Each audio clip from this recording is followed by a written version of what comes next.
Shalom, salam sejahtera bagi kita semua dimanapun Anda berada saat pagi hari ini. Puji syukur kita kembali dipertemukan di dalam acara renungan harian pada saat pagi hari ini.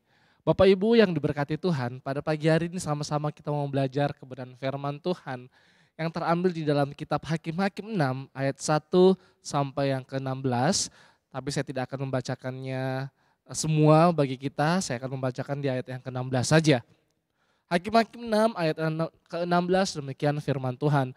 Berfirmanlah Tuhan kepadanya, tetapi akulah yang menyertai engkau, sebab itu engkau akan memukul kalah orang Midian itu sampai habis. Judul renungan pada pagi hari ini yaitu bagi Tuhan tak ada yang tak mungkin. Suatu ketika bangsa Israel mengalami keterpurukan selama 7 tahun, mereka dijajah oleh bangsa Midian. Sehingga orang Israel mengalami sangat melarat, bahkan mengalami keterpurukan yang luar biasa oleh perbuatan Midian pada saat itu. Mengapa hal itu terjadi? Bangsa Israel melakukan pemberontakan kepada Tuhan, bahkan melakukan hal yang jahat di mata Tuhan, sehingga Tuhan mengizinkan keterpurukan pada datang dalam kehidupan bangsa Israel pada saat itu. Bahkan kita tahu bersama-sama bahwa selalu ada konsekuensi bila kita menyimpang dari jalan-jalan Tuhan.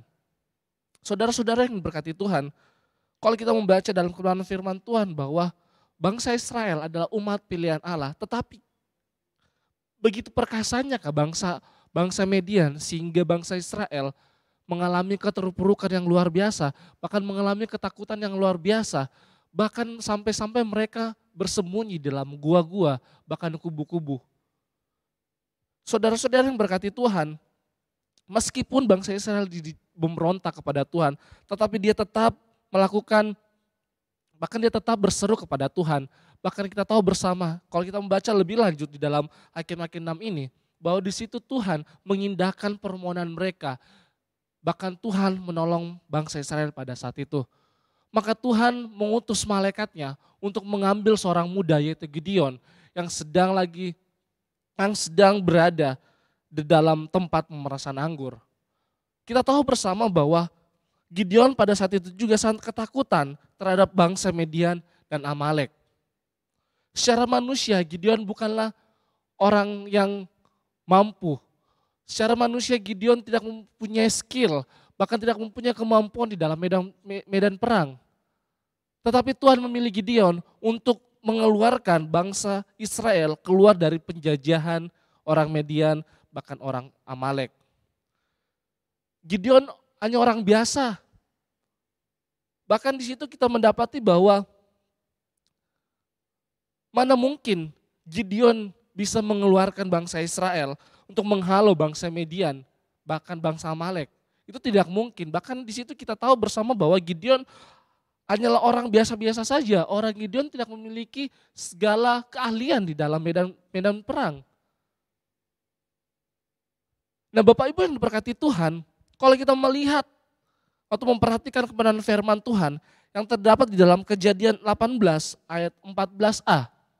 Di situ dikatakan bahwa adakah sesuatu apapun yang mustahil untuk Tuhan. Kita tahu bersama bahwa bagi Tuhan tidak ada yang mustahil. Bahkan kalau kita melihat kembali dalam kebenaran firman Tuhan di dalam 1 Korintus 1 ayat 27. Di situ dikatakan bahwa apa yang bodoh bagi dunia dipilih Allah untuk memalukan orang-orang yang berhikmat. Dan apa yang lemah bagi dunia dipilih Allah untuk melakukan apa yang kuat. Tuhan memilih Gideon. Mungkin pada saat itu dunia menganggap Gideon cuman orang yang bodoh, orang yang biasa-biasa saja. Tetapi di sini dikatakan bahwa di dalam 1 Korintus 1 ayat 27. Apapun yang bodoh bagi dunia dipilih Allah untuk memalukan orang-orang yang berhikmat, dan apa yang lemah bagi dunia dipilih Allah untuk memalukan apa yang kuat. Saudara-saudara yang diberkati Tuhan, bukankah hal yang sama terjadi dalam kehidupan Daud? Daud dipilih Tuhan untuk menggantikan Raja Saul sebagai raja pada saat itu. Demikian Gideon. Gideon bukan siapa-siapa, tapi Gideon dipilih oleh Tuhan untuk mengeluarkan bangsa Israel keluar dari penjajahan orang Midian, bahkan orang Amalek pada saat itu. Kita tahu bersama bahwa Gideon juga berasal dari suku yang paling kecil di antara suku Manasye dan termuda di antara kaum keluarganya. Bahkan bila kita membaca dalam kisah Gideon, di situ kita akan mendapati bahwa bagaimana Tuhan memelihara, bahkan Tuhan memimpin, bahkan Tuhan menyertai kehidupan Gideon untuk